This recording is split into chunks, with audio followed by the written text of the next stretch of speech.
সমগ্ৰ দেশৰ লগতে শোণিতপুৰ জিলাৰ ৰগাপাৰা মিছামাৰী আৰু বালিপৰাত এমহীয়া ৰোজাৰ অন্তত আজি ইছলাম ধৰ্মাৱলম্বী লোকসকলে অতি উলহ মালহেৰে পালন কৰে পবিত্ৰ ঈদ উল ফিতৰ।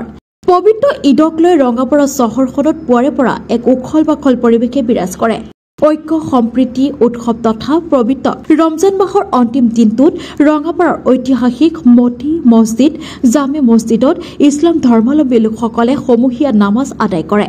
ইফালে ৰঙাপাৰাৰ লগতে মিছামাৰীৰ গৰুবন্ধা কলাকুছি আমৰাবাৰী বালিপৰা ভেলুৱাটাৰ ধোলাপাডুঙত সকলোৱে পবিত্ৰ ঈদৰ নামাজ পঢ়ে।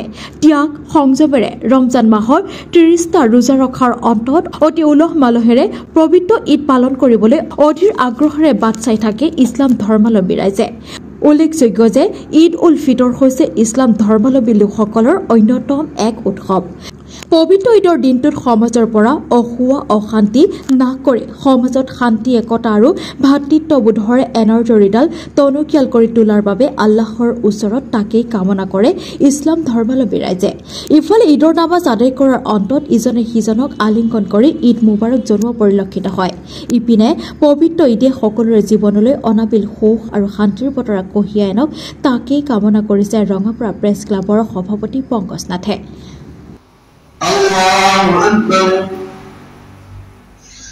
الحمد لله رب العالمين الرحمن الرحيم مالك يوم الدين إياك نعبد وإياك نستعين اهدنا الصراط المستقيم صراط الذين أنعمت عليهم ولا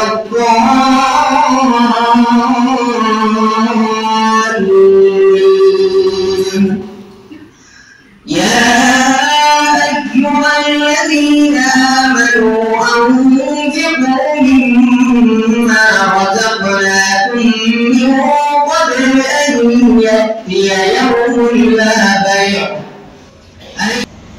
سمع الله لمن حمده الله أكبر الله أكبر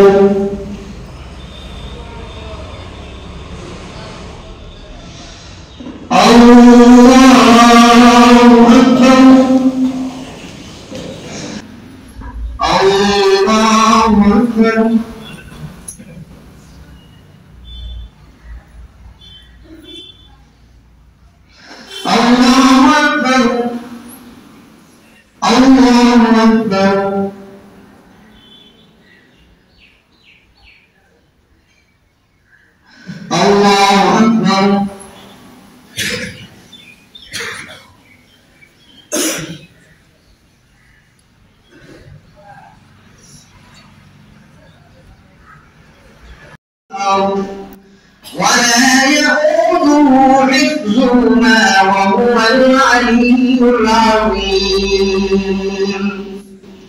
لا إكراه في الدين يكفر بالطاغوت ويؤمن بالله فقد استمسك بالعروة الوثقى لا انفصام لها والله سميع عليم الله أكبر لا إكراه في الدين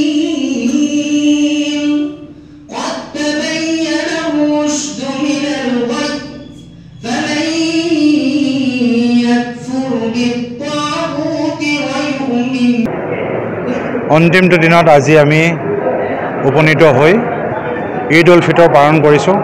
সমগ্ৰ ৰাইজৰ লগতে সমগ্ৰ বিশ্বত আজি ইছলাম ধৰ্মাৱলম্বী লোকসকলে ঈদ উল ফিতৰ অতি উলহ মালহ আৰু ধুমধামেৰে উদযাপন কৰিছে। আমিও ৰঙাপাৰা ঐতিহাসিক জামে মছজিদত অতি উলহ-মালহেৰে প্ৰায় 1000 মানুহৰ উপস্থিতিত অতি আনন্দ আৰু উল্লাসৰ মাজত ঈদ উল ফিতৰ পালন কৰিছোঁ। খুব আনন্দ, খুব ভাল লাগিছে। পবিত্ৰ ৰমজান মাহ এমাহ 30টা দিন আমি লঘোণে থাকি অৰ্থাৎ ব্ৰত হিচাপে পালন কৰি অন্তিমটো দিনত যেটো ঈদ উল ফিতৰ হিচাপে আমি পালন কৰোঁ, সেই ঈদ উল ফিতৰৰ আনন্দই সুকীয়া। গতিকে যিহেতু আগন্তুক ৰঙালী বিহু আহি আছে, এই সুযোগতে মই সমগ্ৰ অসমবাসী তথা ৰাজ্যবাসীলৈ ঈদ উল ফিতৰৰ লগতে ৰঙালী বিহুৰ অতি শুভেচ্ছা আৰু শুভকামনা জ্ঞাপন কৰিছোঁ।